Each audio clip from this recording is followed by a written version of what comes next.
Secretary of State Mike Pompeo's speech to the Republican National Convention was short but revealing.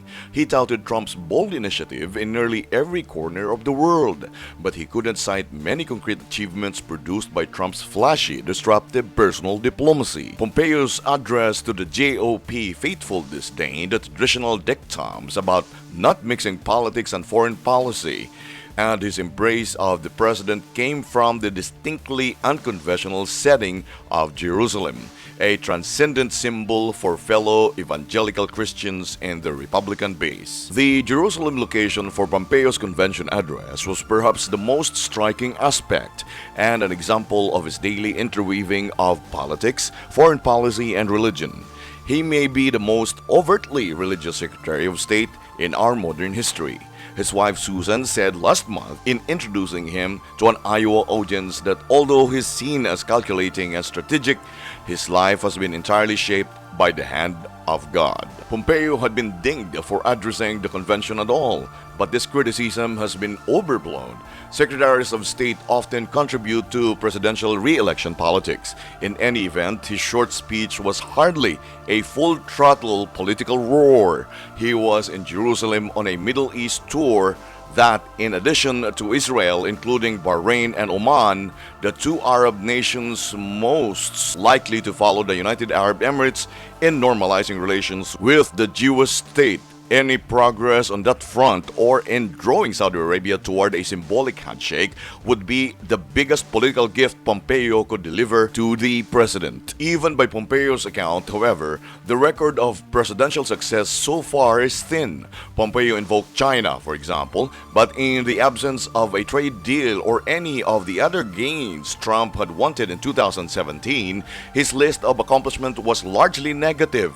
Trump has pulled back the curtain on the predatory aggression of the Chinese Communist Party by blaming China for the coronavirus, jailing Chinese spies, and toughening the U.S. stance on trade, Pompeo said. On North Korea, ballyhooed by Trump 2 years ago as breakthrough, Pompeo reported only a modest achievement. The president has lowered the temperature and against all odds got the North Korean leadership to the table. He also credited Trump for halting Pyongyang's nuclear and long-range missile tests. He made no mention of the 2018 Singapore summit's promise of denuclearization. Pompeo ignored fallout of Trump's erratic diplomacy. Because of Trump, NATO is stronger, he contended.